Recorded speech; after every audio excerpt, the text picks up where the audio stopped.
Been said before, and I'll say it again. Nobody circles the wagons like the Buffalo Bills. So where would you rather be than right here and right now on the Ralph Rant? Let's go. Welcome to the Ralph Rant, your source for hard-hitting Buffalo Bills takes. Now, here's your host of the Ralph Rant, that veteran watcher of generations of Bills teams, the prophet who predicted Josh Allen's greatness, that opinionated so-and-so you've walked out on parties because of, the Ralph. Welcome to the Ralph Rant. I am your host, the Ralph. We are live here coming to you from Salt Lake Studios, somewhere deep in Bills country, in the woods, no less. But it's still warm out, so we got the air blasting in here. And if you hear that, sorry, we'll get rid of it as we go along here. Welcome to the show, and we're going to be talking about a number of things tonight. Definitely a rant-full night for sure. And we're going to talk about everything I have on the list here to get going. But let's go ahead and get it started here. And first of all, I want to remind you, obviously, as I need to, that next week, 8 p.m., October 1st, we will have Arthur Moats live here on the show, on the Ralph Rant. We're going to be talking with Arthur about all sorts of cool stuff. Definitely the Bills, definitely the Steelers, which he's closely involved with also. He is also an NFL insider. He knows more than we do. And then, of course, we will ask him, obviously, about the hit when he got wood on Brett Favre. And in fact, if you didn't know what the actual injury was, Arthur was nice. He didn't break any bones. He merely separated Favre's collarbone from his sternum. But it did end his career. But we'll talk about all that next week when we get into it.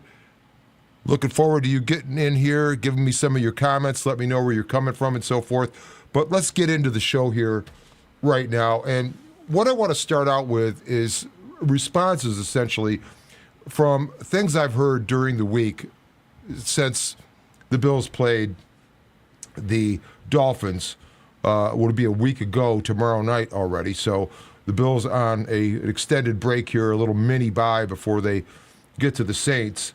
And there was a lot of comments about how the Bills were not throwing downfield on the Dolphins, were not taking advantage of certain things. And there were open guys at times, but for the most part, the Dolphins, of course, were playing a lot of too high against the Bills, too high safeties.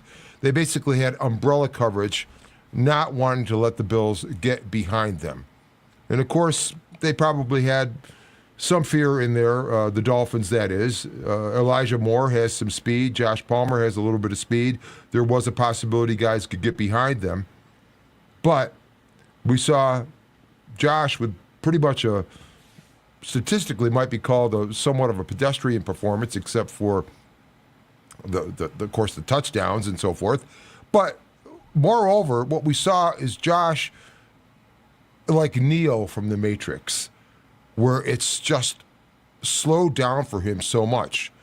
He could casually watch a bullet coming at him and study it for a moment before he catches it in his fingers.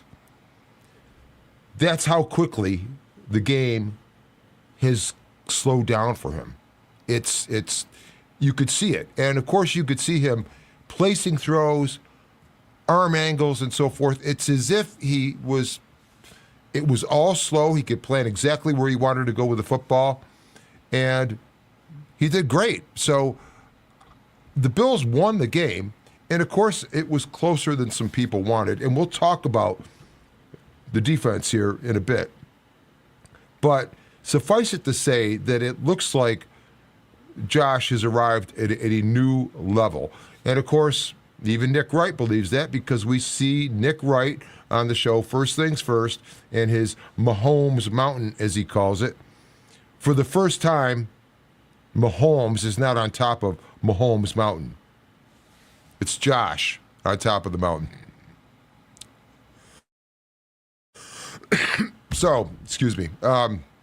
So it's good to see that Josh is progressing into this area that we always knew he would, but he's going deeper and deeper. And every season, as he gets better, we think, oh, well, now he's arrived. And I think Josh himself believes that he hasn't arrived yet. And he probably, in his heart of hearts, actually believes that he can keep on improving. But overall, what we saw was a very efficient offensive performance by the Bills. And I know I'm skipping a topic here as I have on the screen, but I just wanted to get to this first because this thought of why aren't they throwing downfield? Why aren't guys going downfield? Why aren't we hitting guys that are open downfield? Well, I think what's going on with the Bills is that the offense has adopted the take what they give you mentality and is sticking with that. And there might be even other things in the playbook, in the trick bag, in their bag of tricks that they have not yet gotten out. And they are keeping a hold of those. And why wouldn't they? If you can win a game running at 60% throttle, why would you go to 100% throttle? It's a long season. He's not like Lamar Jackson, who's trying to pad his stats after he got his ass kicked for most of the game by Detroit. But I digress. That's not Josh. Josh isn't worried about statistics. Josh isn't worried about glory. Josh isn't worried about people calling him Superman. He is interested in one thing and one thing only, and it just so happens that Joe Brady, the rest of the coaching staff, the entire offense, the entire team is only worried about that one thing, the dub. That's all you're worried about. And you want to expend as little of your intellectual football capital as possible in defeating opponents. You want to expend as little as possible of your superhuman strength in beating opponents. In fact, I think in this, of course, this season is unusual. The Bills have, by the opposing teams' records throughout the season now, from the start of the season and now even 3 games into the season, the Bills have the most favorable strength of schedule of any team in the league based on the records of the teams they will play. It kind of makes sense. Kansas City 1-2, and that's only because Russell Wilson sucks so much, and we'll get to that later. And then you've got other people that were saying, well, the Bills, have lucked out with this weak schedule they have. Well, I want to thank whoever said that, because the truth is that the Buffalo Bills have inflicted losses on 2 of their 3 division opponents. And those losses figure into that strength of schedule that remains because they're playing both of those teams again. So the Bills are not just the beneficiary of this strength of schedule that is so easy. They caused a lot of it. I mean, let's understand and get some of this shit straight. They caused some of it because they've beaten 2 teams that they will face again. So this business of strength of schedule that, it's so easy for them. Otherwise, listen, it's not their fault who they're playing. It's not their fault at all who they're playing. They are playing the NFC South, which, again, is one of the weakest divisions in the league. Now, who played the NFC South last season? The AFC West, including the Kansas City Chiefs, who just managed to get by Atlanta, if you remember that game, who had the other teams in that division give them all that they could take. Well, Buffalo has the benefit of playing that division this season. And whereas we thought a couple of the teams might be decent, and of course there is one, the Tampa Bay Buccaneers, 3-0, Baker Mayfield, really Josh's brethren in terms of the draft. Baker was taken number 1 by the Browns. Josh was drafted with the 7th pick of the first round by the Bills, of course. And yes, you could say that there will be a challenge for the Bills coming up. But quite frankly, the Buccaneers have won their first 3 games in the last minute of play in each case. It was with 59 seconds left in one, and then well under that for the other 2 games that they've won. That kind of winning is difficult to sustain. And then we thought Atlanta might be difficult. The Bills travel to Atlanta on the Monday night. That'll be their last game before the bye, Game 6. Michael Penix has looked terrible. We might be seeing Kirk Cousins by that time.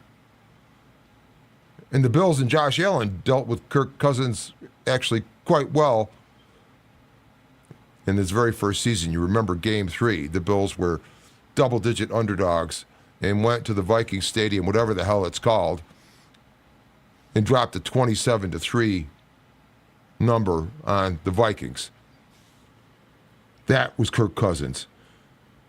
But then back to the NFC South, and of course we got the Saints coming up this weekend, who have looked terrible with Spencer Rattler.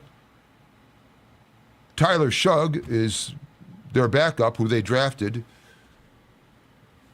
this past April or May or whenever the heck the draft was.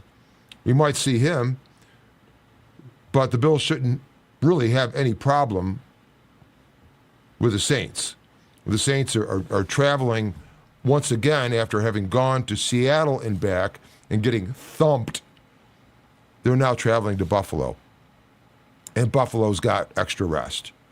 Not a good situation. Not a good situation for the Saints. So that's part of the schedule situation. The Bills in the rotation just happens to be the fact that they're playing the NFC South. And then, of course, the Bills play the AFC East. And it's not the Bills' fault that the AFC East, with the exception of the Bills, does not seem to get its football shit together year after year. They took care of the Jets. Justin Fields is out with concussion protocol. I don't even know if he's going to be back this weekend or not. Took care of the Dolphins. The Dolphins were feisty. The Dolphins came in on a Thursday night, and it's a division game. Division games are tougher. They are just tougher. I'm going to ask Arthur Moats about that next week. What is the impact of actually playing a division game, especially when you've got a team that's down like the Dolphins, that was coming in desperate like the Dolphins? A division road dog is a dangerous team to play. Buffalo handled them well. Indeed, there could have been some situations where the Bills may have done better in that game in terms of scoring or whatever, but it was enough. In fact, I mentioned after the game that the win looked very Patriot-esque. It's how the Patriots used to win quite a bit. Thanks for being in, if you are, tonight. Charles Stone in the house, of course. A couple comments on Hairston. We're going to get to that. Thanks for being here. And certainly, if you are new to the channel, go ahead and subscribe. You're not going to get a lot of stats and film analysis here and so forth. Yes, it's a little more narrative. And yes, I'm a little bit of a homer. I'm that podcaster. I'm a little bit of a homer. But I do have some things to say tonight regarding that. But as far as the Bills' offense goes, they're world-beating at this point. It seems like they only need to expend enough energy to actually accomplish what they are trying to accomplish in that particular game, and no more. This is not like this is a quarterback that's breaking out, that wants to demonstrate he could be Superman. Josh has already demonstrated he could be Superman. If you go look at his closets, he's got a number of Superman suits in there with various capes and different stylings. He hasn't had to be. He hasn't had to be.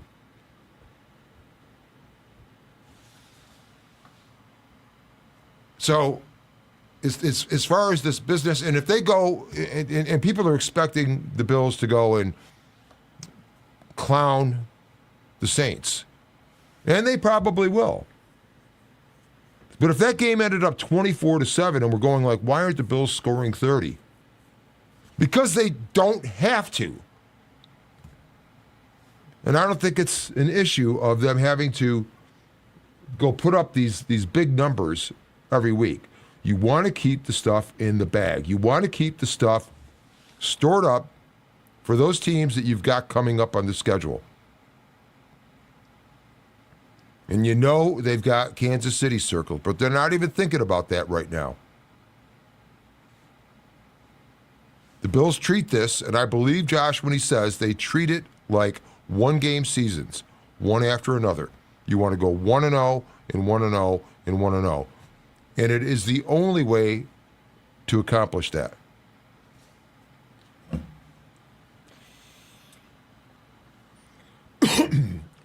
Just getting over this cold finally. Excuse the cough when it comes up a couple times. So if you're out there tonight, I see we got a few guys in the house. Let me know where you're coming from. Go ahead and hit the like. Go ahead and smash the subscribe button. I'm trying to get up to 1,000 here sometime during the course of the season. We very much appreciate it.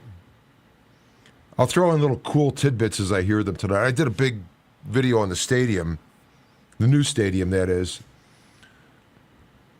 in the off season, sometime back in July or whenever it was. And the stadium is really coming along. The exterior metal cladding that has perforations in it in order to fool the wind or confuse the wind, excuse me, which is absolutely the case with the wind. If you go watch that video, and I'll explain it to you now again, if you have a smooth surface and wind is coming up against it, like the side of the stadium, it could just slide along that surface as if there was like cooking oil on the surface. But if you introduce perforations or holes in the surface, what ends up happening is the wind hits that, small little turbulent eddies occur as it goes across. And what happens is the wind cannot form a boundary layer next to the stadium walls. It gets interrupted. That boundary layer is like the cooking oil that lets the wind slide over things and into the stadium. But the interesting point I'm going to make is that every single one of those perforations on those panels, and they're about, 6-8 inches long, every single one of them is the Buffalo Bills logo stripe in shape. Go check out the video. If you want to go to the Bills channel, Ryan Fitzpatrick got a tour, and they actually showed that amongst other things in the stadium, and that was one of the best tour videos I've seen, but that was a little item just to throw in there. So again, if you're in the house, let me know where you're coming from. Charles Stone is here. We got Mafia Sports Report. Tommy, you in the house? You going to jump on with me? I can do that. I can actually, see, he talked me into StreamYard, so I could do that. Because what I wanted to talk about with him on something was actually this business of the Bills defense. And I've got kind of a theory on what may have happened. Oh, I see. That's right. Tommy's a very important guy. He does his work between Tuesdays and Thursdays and can't get away from it. But he is far more of an honest mindset on the Bills than I am, perhaps. I'm probably a little bit of a homer, but I'm going to jump over to his side on this next with this next item on the Bills defense, which I'll just put it to you like this. We all watched the Monday Night Football game. The Ravens hosting the Lions. And we often talk about how games might go based on reputation and expectation.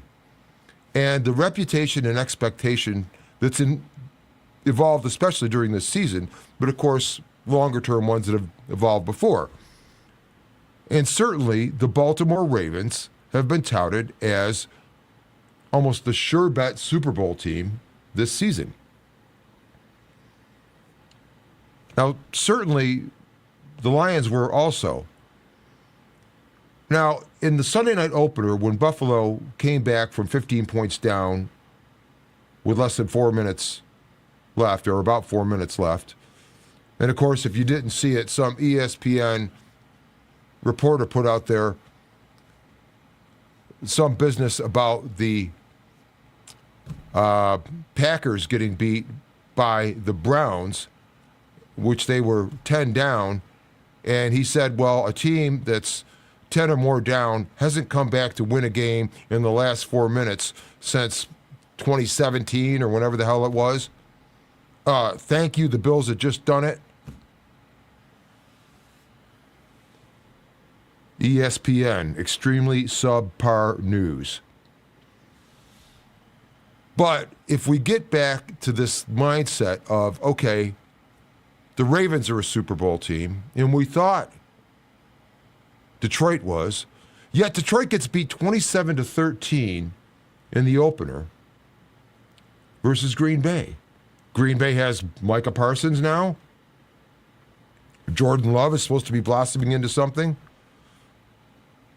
But I don't know if we thought so much with the result of that game that it was Detroit that was great or bad. I mean, it was more about Green Bay. We thought Green Bay was good, and Detroit had lost all these coaches, lost Aaron Glenn, lost Ben Johnson, so you don't have coordinators. You've got a lot of new guys in new positions on the coaching staff. Well, the poor Lions, they had their shot when they had Aaron Glenn and Ben Johnson. Now they don't. So they go down to the Packers 27-13. And we think, okay, well, it's going to be tough for the Lions. And now the Lions go and play the Bears. But the Bears did not look good in week one. And the Bears didn't look good in week two. And then in week three, they get Dallas and they win. But in week two, of course, Detroit drops a 52-burger on them. Well, you could say, all right, well, Detroit lost to Green Bay, division game, didn't show very well. And we know Chicago's not that good. We saw what's going on in the first game with them. And so it's not a surprise that the Lions were able to beat up on Chicago so badly. Again, this reputation and expectation business. So it makes you think that the Lions are going to go to Baltimore and get beat up. And lo and behold, they were duking it out. They were trading blows in the first half. Ends up 14-14. And certainly you saw some things with the Ravens you question. That episode right before the half, when the Ravens got the ball back, and first they go down and Lamar ends up fumbling, and Detroit gets it at the 20-yard line, ends up having to punt, and then Ravens get it back, drive down again, and they're able to score this time. So the game is tied. But in the second half, it definitely got away from the Ravens. And this is the question I want to ask. And this is a question I would ask everybody. And Tommy also, Mafia Sports Report, by the way, if you're not subscribed there, do it. Great shows. I'm honored enough to jump on with them once in a while. Make sure you go to Mafia Sports Report and get subscribed. But the question I have really is this. And this is one of those out there, Ralph, sort of questions. But the Bills faced the Ravens in the very first game of the season. The Ravens were touted as being very good. In fact, the Ravens ended up being favored in that game in the days coming up to the game, whereas the Bills were favored in the off-season lines. But it changed when it came in, when the game got close. And now Buffalo is facing these Ravens, and of course, Derrick Henry starts running. He didn't pull off an 80-yard run on him, but you got 3 long runs for touchdowns, I believe, against the Bills. And of course, the Bills defense, has got some things developing. You got some young guys in front that are just starting to learn. You've got kind of a new secondary going on. You had Cole Bishop and Tyler Rapp on the field for a regular season game for the first time. You had Trey White out at the corner, who hadn't played. And I've heard it said, especially by Tommy, who's watching here, is Sean McDermott, does he play it a little bit safe at times or whatever? My question is were the Bills out there at all? And I'm sorry, I'll ask Arthur Motes about this next week. I mean, are these kind of mindsets, do they get into players' heads, especially in this kind of situation? But did the Bills play a little bit timid on defense against the Ravens, especially in that first half? And then maybe they started figuring out, well, wait a minute, this bully maybe isn't so tough. And they end up getting big stops in the second half, giving the ball back to Josh Allen and the offense, and Buffalo wins this miraculous game. But what did I see when the Lions went to the Ravens the other night? They had no fear, man. They had no fear. You didn't see guys trying to cage in Lamar. You saw guys just like with snot coming out of their nose and spit coming out of their mouth, just going, I'm going to get you. And you saw guys pursuing.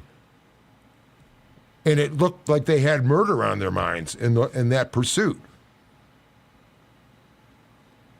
Defensive lineman Muhammad with the Lions. What do you have, 3 sacks? They sacked Lamar 7 times. It was like there was just no fear. And my question is that they go into that with this no fear mindset because they saw what could actually be done to them, that they saw that the Ravens could be beaten. They saw that stops could be made like Buffalo did in the second half of that game. Or is it just a difference? Yeah, and right, Dorian did start that first game.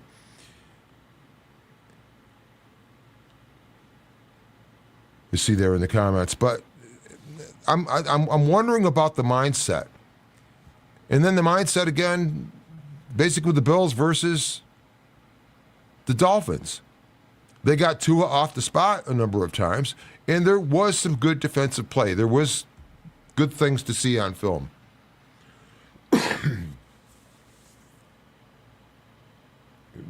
But are the Bills playing defense with no fear? I want them to play with no fear. Not worry if a guy's going to get by you. Not hesitating or whatever it may be. Attacking and destroying. I hope they get that mindset. And I'm not sure if that mindset persists. I would really be interested to see what the results would be if you'd switched the Bills and the Lions such that the Lions played the Ravens in the opener and then the Bills got them in week 3 like the Lions did. Would the defensive attitude have been different? I don't know the answer to that. We'll get to a couple of your comments here about just that.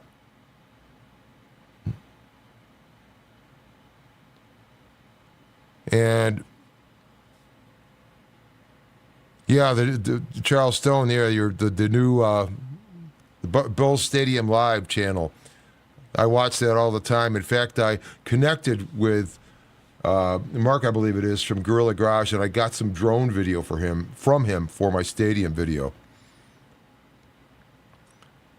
Dorian, hey Ralph, have a great week, and the Bills are going to romp on Sunday for sure. Actually, you know what? I could press this button and get them up on the screen. But here a comment on this defense business from Tommy at Mafia Sports Report. Not sure about timid, but stopping the run is something we have to improve on. On offense, we just got out of sync and found ourselves behind. And that's definitely true. And I think Sean McDermott addressed that somewhat even in his presser today. And boy, do I have a rant about that later. But in the presser today, Sean McDermott was talking about gap integrity. And it's something I can kind of understand with young guys. We've all done things in our lives where, it's a big moment. Some of my podcast colleagues, we've done our first podcast. That was a big moment. Or if you're a musician, I'm a musician. The first time going on stage or out on a big stage is a big moment. How can we possibly know the level of thoughts and what's going through your mind when you're stepping out onto an NFL field for the first time? So I'm going to ascribe some of it to that. And we do see improvements. I mean, Deion Walker is turning into a monster. He's learning, but he is becoming a game wrecker. TJ Sanders coming along also. I think we've seen actually a little bit more progress from Deion Walker. And perhaps Landon Jackson can go out and get some of those minutes this weekend. I'm hoping to see if he can get a jersey. Javon Solomon was out there. But the Buffalo Bills' defensive mindset, I hope we start seeing some confidence and having it slow down for them, where you are worried about maintaining your gap while also worrying about being able to react to a situation.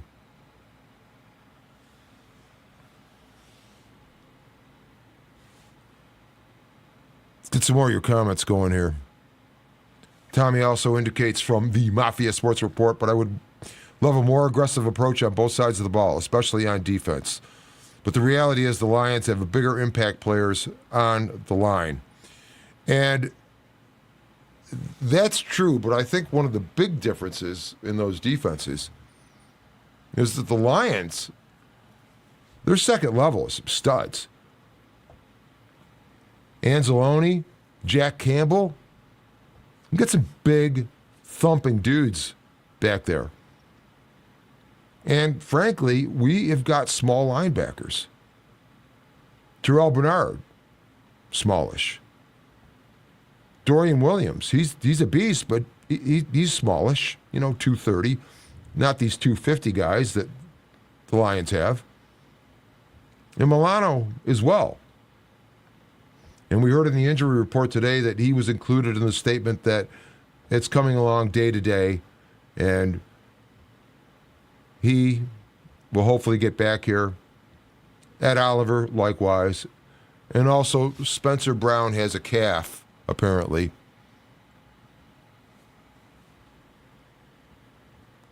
But if the Bills want to play with these smaller, faster linebackers that can cover very well, the defensive line has got to get its act together very, very well.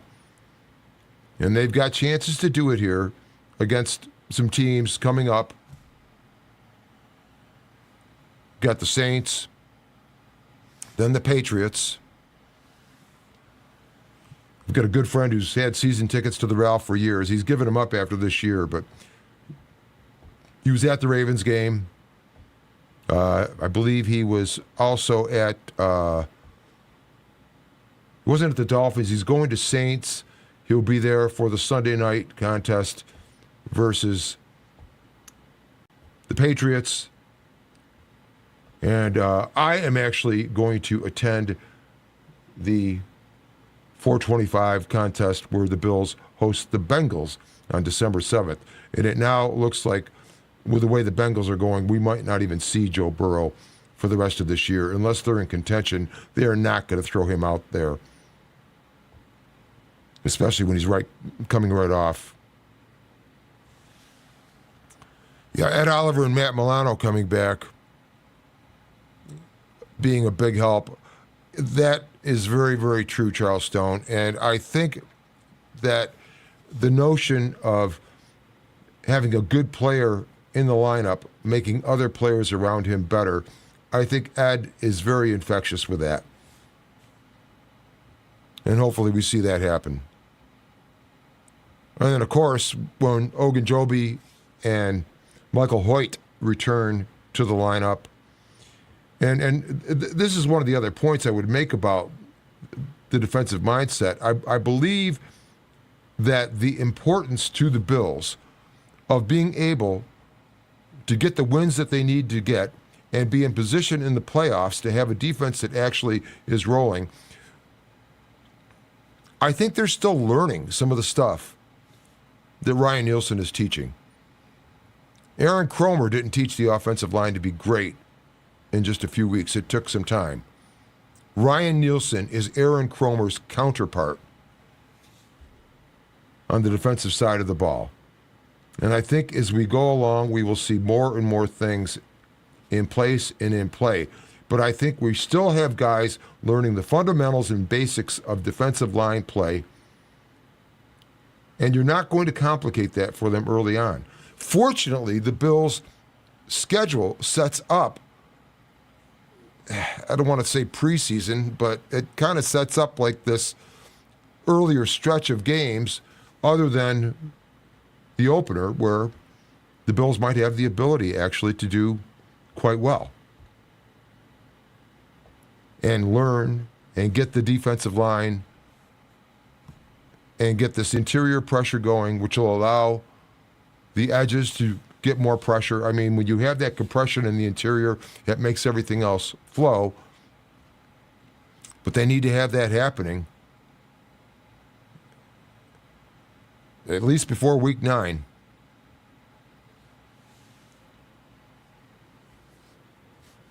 When Kansas City visits. Now, we've talked about the possibility, and we've seen it heard out by some other podcasters, even some national guys, talking about the fact that can the Bills possibly run the table?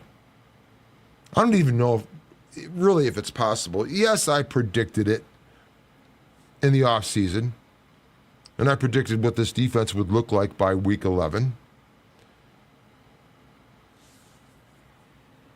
But if they do that, it won't be running the table. It will be breaking the table. And it's possible for the season is shaping up like things are falling into place you just wouldn't have expected. The easiest schedule in terms of the team's winning percentages this season that they're facing as that goes along. And that they had nearly the easiest schedule by strength of schedule measurements going into the season. It's eased more even now because you've had Kansas City lose 2 games. You've had the rest of the AFC East fumbling and stumbling. But if they do it, it will have to be called breaking the table rather than running the table. Again, we don't know if it's possible or not. In some cases, you don't even know if it's desirable because that builds up a pressure each week to win. But it is possible if you have a team that has a mindset of really focusing on one game at a time and leaving out the rest of the noise. That'll be something else I ask Arthur Moats about next Wednesday evening, 8 p.m. He will be on the show. I'm going to cover quite a bit with him, and I'm going to ask him about that. I want the insider's perspective on what teams' mindsets are. Because we know these guys are just not robots programmed to go out and do their thing. There is definitely effects, and it's more so now than ever before because players are exposed to more noise than ever before. It's unavoidable. But perhaps it's possible. We'll see. We'll definitely see.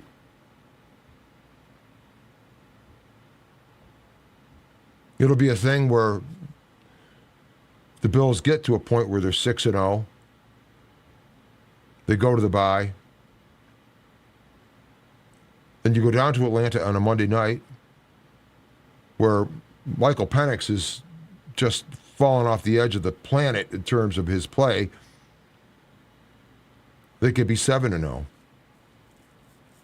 Then it's not a far stretch to imagine they'll have their actual bye then, and then go down to Carolina.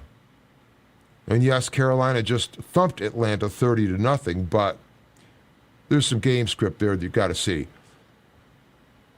Bryce Young still is not a world beater because of the 30-0. So the Bills could go 7-0 there. What about 8-0? Well, why not? When did the Bills not beat the Chiefs in the regular season? In that next game. And then really, what do you have after that? They will have games against Houston and Pittsburgh. They'll host the Eagles. They'll host the Bengals. Of course, you've got two more contests right now against the Patriots and then one each against the Jets and the Dolphins. Tampa Bay, Buccaneers, that could be a game. But you can at least envision it. You can at least envision that it might be actual possible.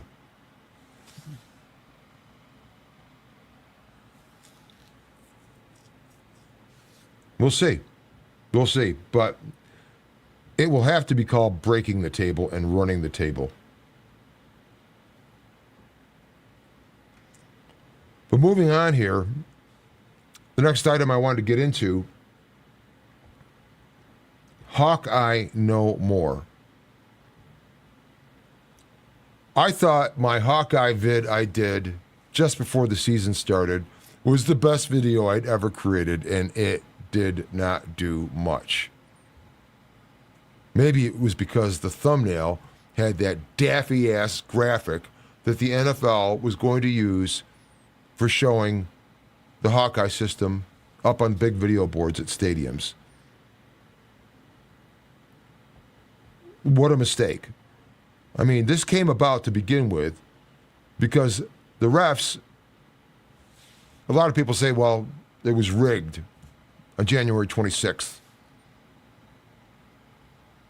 when the Bills got bad spots on two consecutive plays, one by a catch by Dalton Kincaid, the next with Josh Allen trying to get the first down on a fourth down. And it was all over the internet that the game is rigged. The NFL has rigged these games. They can't script them, as someone ridiculously tried to indicate. You don't script some of the things you see happening in these ball games. But the old saying I always bring into play in terms of rigging, it's this: don't ever attribute to treachery that which can be explained by incompetence. There's no treachery. It's incompetence. Part of the fact is that referees really haven't changed in 50 years, but the game has changed. What they're able to see and what they're able to look at is changed. The game's gotten faster. They have not. And so the NFL, when this all came about, and right in the midst, really, of the break between the title games and the Super Bowl, I mean, you had calls for people wanting to boycott watching the Super Bowl because it was rigged. It got that bad. So the NFL came up with a Band-Aid. And this is typical of large organizations that have a lot of money. And we often associate that fact, oh, they're big and they have a lot of money, they must be smart. It's not so. I'm going to talk about some more examples of that later, but the NFL, and I don't know who they put on this, they come up with this Hawkeye system that's going to involve 6 8K Sony cameras that have to run, I don't know how much they'd run. They're probably at least $30,000 a piece, maybe more. 6 at each stadium to take a look at the football where it sits and compare its position to a line to gain, whether it be the goal line or the first down marker. And we saw it rolled out in the preseason, and we saw refs waiting like this, and then we're waiting like that also, waiting for them to do that. I turn around,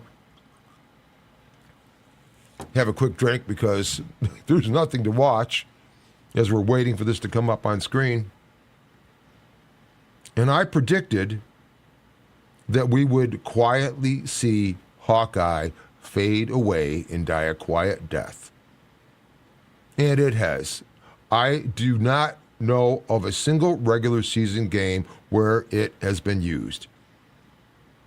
Certainly referees, when it's obvious that the ball is a foot away from the line to gain, you don't need to employ this kind of system.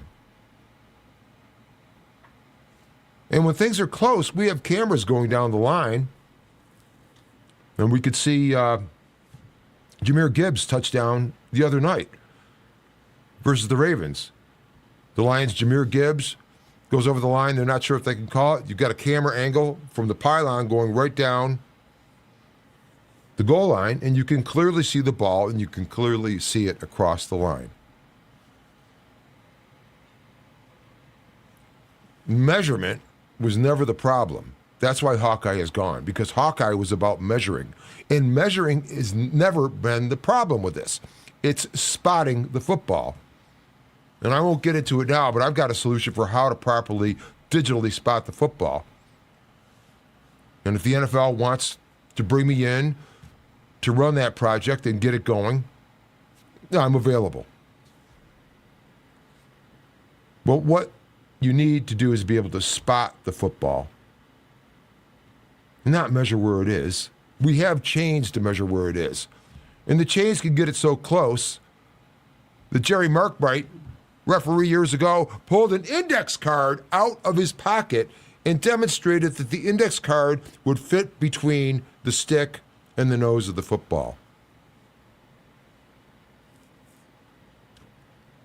So certainly, that proves that, I don't know how thick an index card is, maybe 25 thousandths of an inch, maybe 50 thousandths. Chains are fine for measuring, and they have that kind of accuracy. But the other thing the chains are is theater. It's theater. It's exciting. They bring them out. They lay them out. They come up and measure. Everybody's watching it. Not this daffy-ass tennis ball-looking graphic they're throwing up on a screen in the preseason. So Hawkeye is no more. But alas, all is not lost. Because the other night, the Ravens kicked a field goal that they were awarded, and it wasn't good. How are you going to deal with that? A lot of people don't know that years ago, and this I think was in the 70s, the goalposts were extended higher in order to be able to see kicks go through, because kickers were getting better.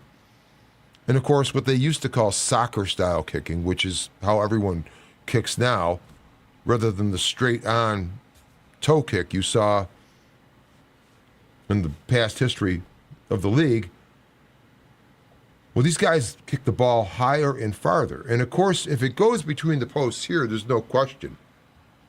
But if that kick goes over this post, you can't tell. And certainly it's worse now this year, because now the kicking balls are conditioned. It used to be the kicking balls were brand new every game.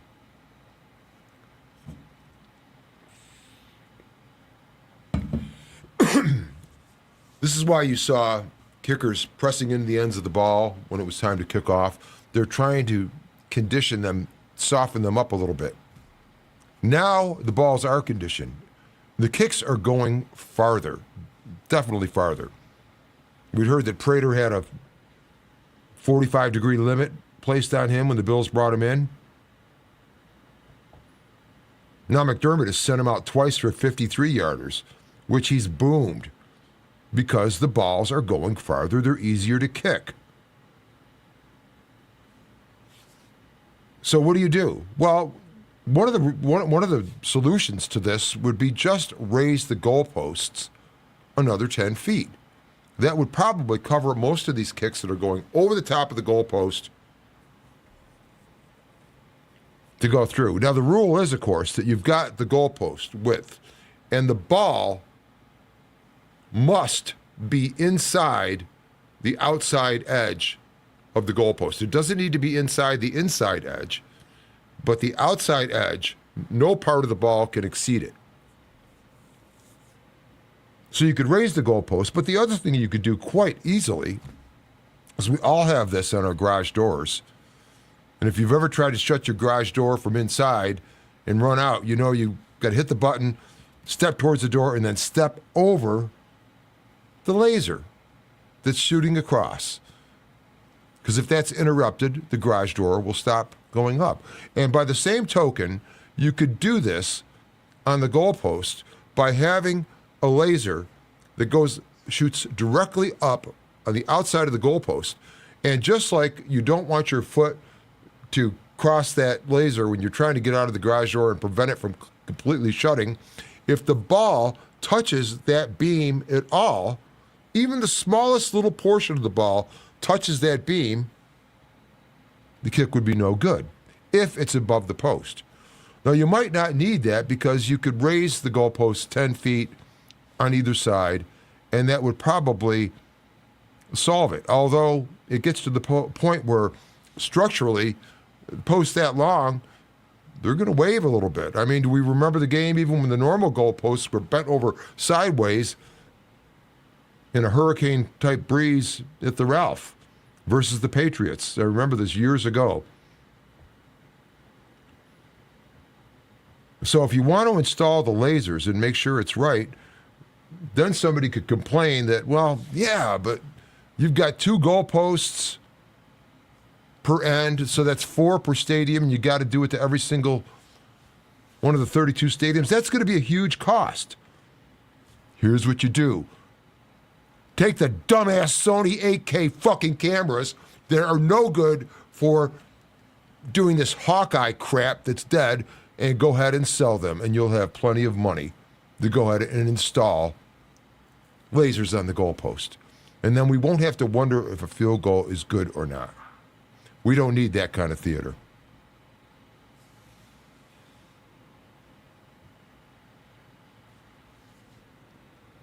Guys, thanks for sticking around with me here tonight. Having a blast here. Nice Wednesday night. Next week, we will be on Wednesday night, 8 p.m. again.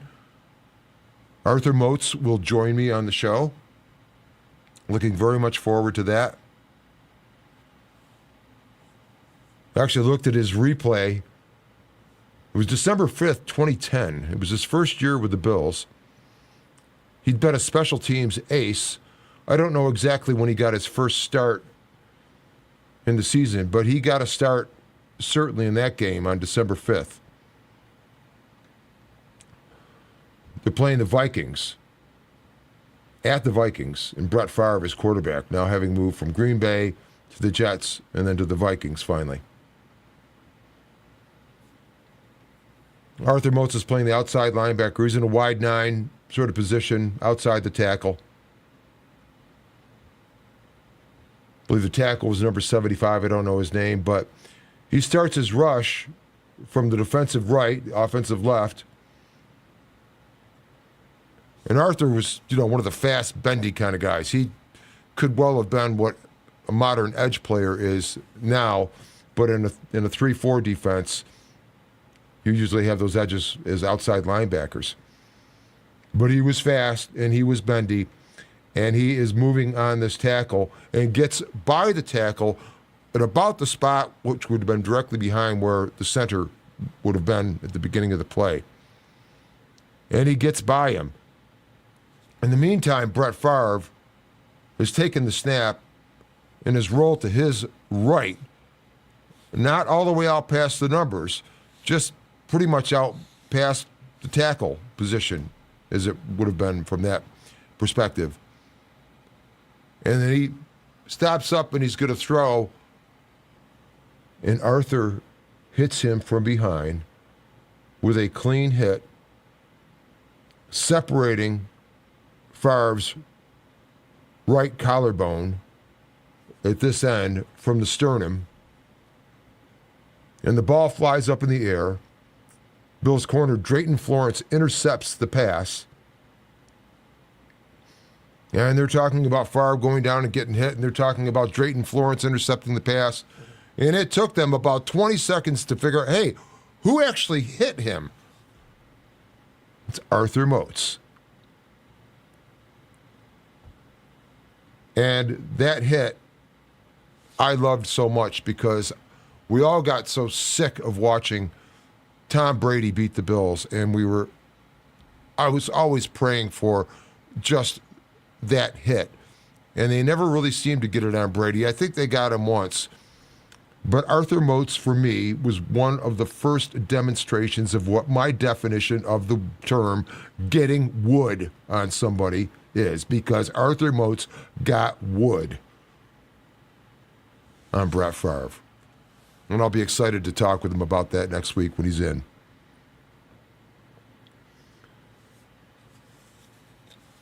One of my other rants here. Oh, this one. This drives me nuts. NFL coach press conferences are regularly scheduled items that occur each and every week. Sean McDermott does a morning presser before Wednesday practice on a normal week, of course, when the Bills are playing on a Sunday. But even if not, I mean, they always have a Wednesday press conference.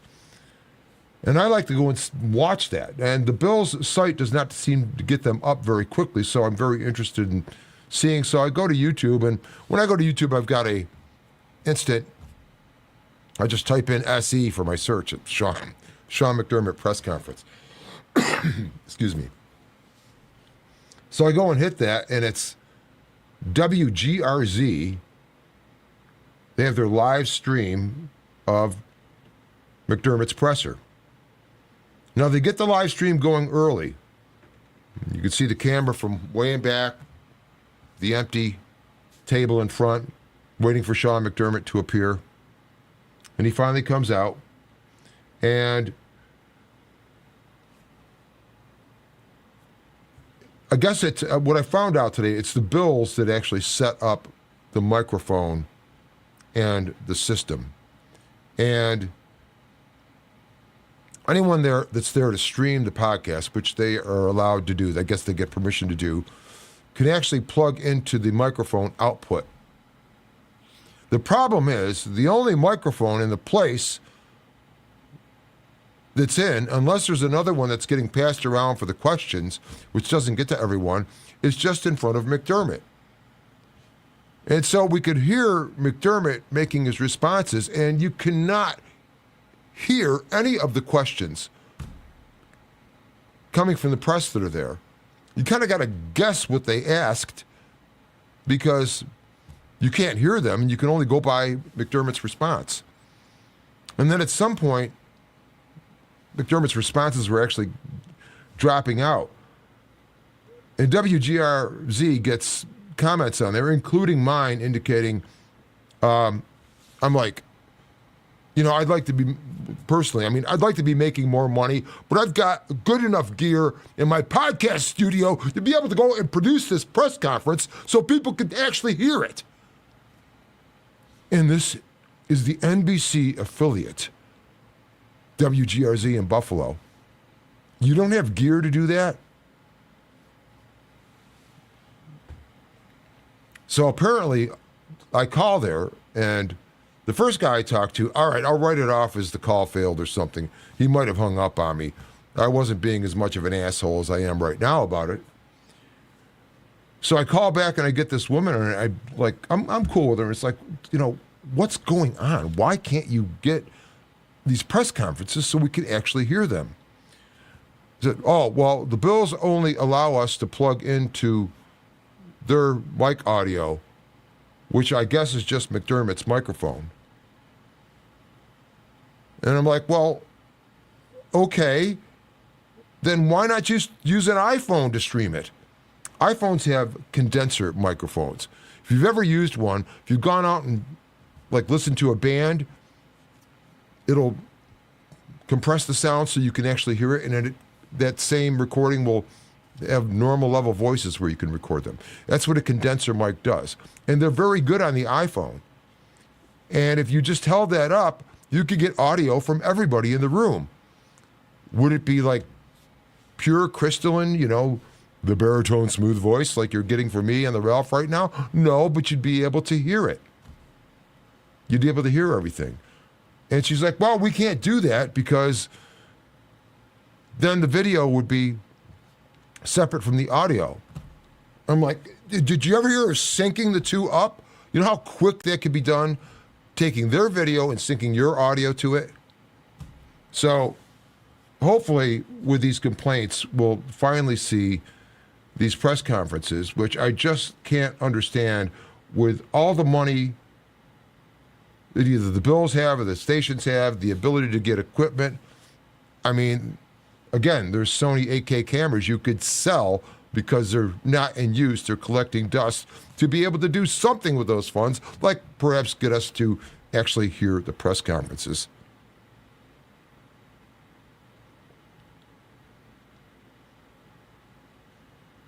So that's another one of the rants. Gets a couple more comments here. Charles Stone here. Refs have to leave the ball at the spot and measure from there and hold the difference until back on the field for a true marking. And that's true. What we saw when the Bills played the Giants in the preseason game, and the Bills ball carrier, I think after a pass, was tackled outside the numbers in the high red zone. Linesman spots the ball there. It's kind of close. Okay, we need to use Hawkeye. The guy picks up the ball, the linesman, and runs it 20 yards to the hash mark from outside the numbers. Totally destroying, of course, the spot that we had on the ball. And then Charles continues with the first down marker has a camera in it as well. And that's a big help. And that's doing more than the Hawkeye business has ever done and will ever do. And I think we've seen the last of it. It's unfortunate that they wasted so much money on it because they were merely trying to create a Band-Aid on the situation where they were being accused of having the games rigged. For my last item here, I want to talk about inept NFL front offices. And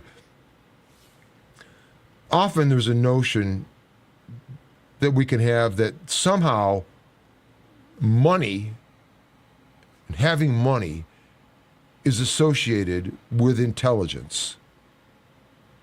We think as though the two go together. Nothing really could be further from the truth. Jerry Jones' Cowboys are probably worth as much as or more than any other team in the NFL. And the stupidity that he inflicts on that team is incredible. You've got other teams that draft quarterbacks and ruin them because they don't have the right coaching. Look at the situation that's going on in Tennessee right now. Brian Callahan is a hot mess. And there are so many teams that are doing, it's just inept things. It's amazing that we can look at the situation and and think to ourselves, well, that's crazy. Why would you do that? Or why would you do this? But they go ahead and do it. Just never associate intelligence with money. Sometimes they go together, but oftentimes they don't. And as Mark Twain once said, and this is very true, it's true today as when he wrote it back in the 19th century, and I'll paraphrase it, what he said was, it's not what you don't know that gets you into trouble. It's that which you're absolutely positively sure of that is absolutely and positively wrong. That's what gets people into trouble. And that's how these mistakes are made and so forth.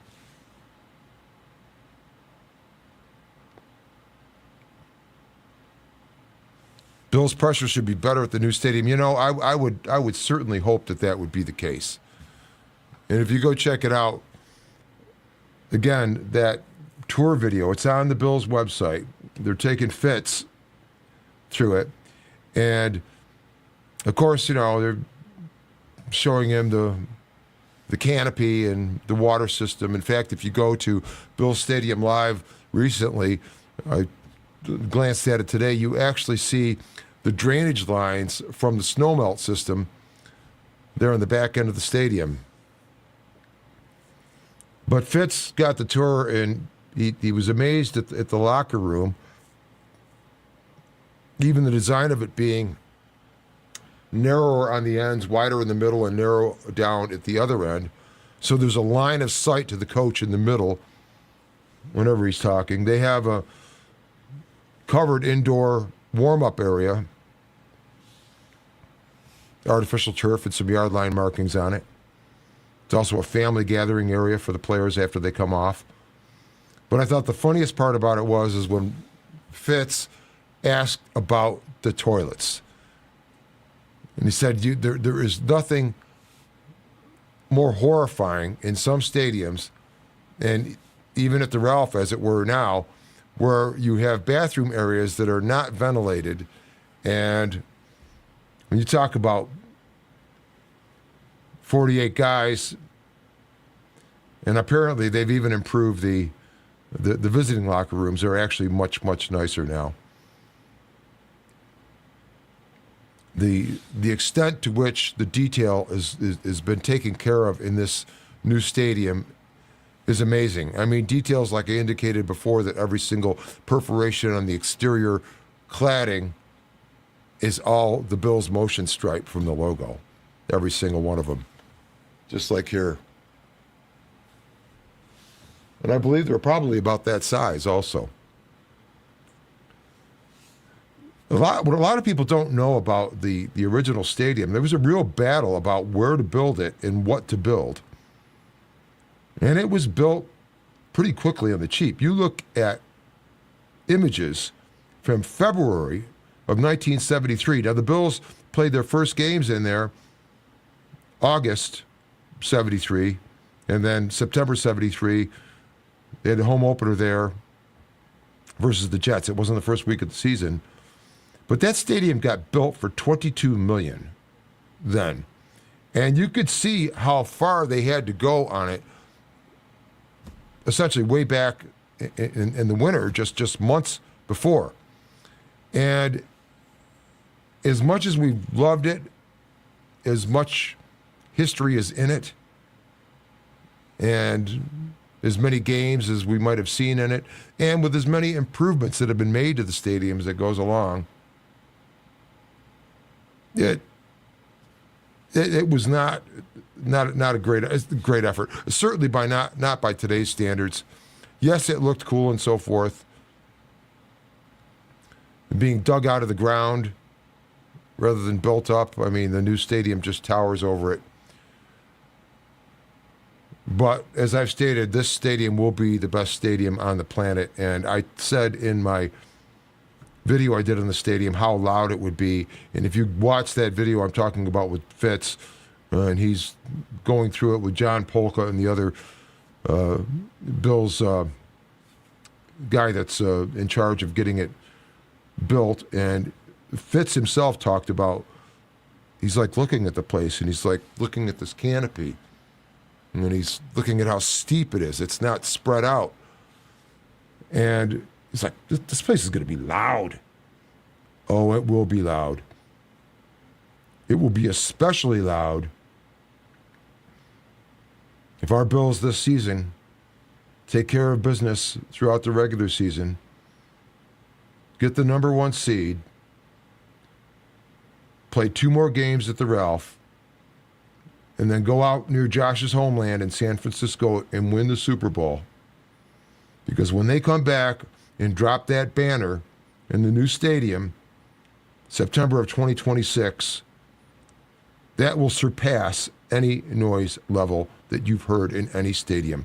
Bills Mafia is the loudest and most raucous crowd in the league. And now they've got the musical instrument to express that in. That's going to be sick loud, very sick.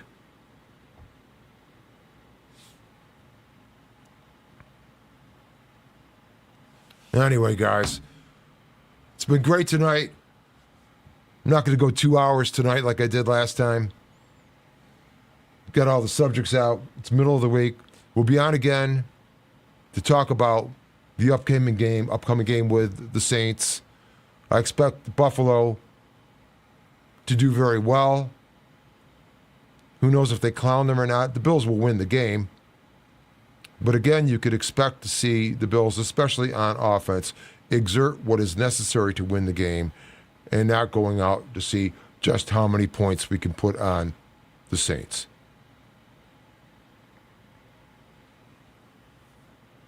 So I appreciate you hanging out with me tonight. Gonna blast. So be good, do good, God bless, and go Bills. This is the Ralph Rant. I am the Ralph. We'll see you next time.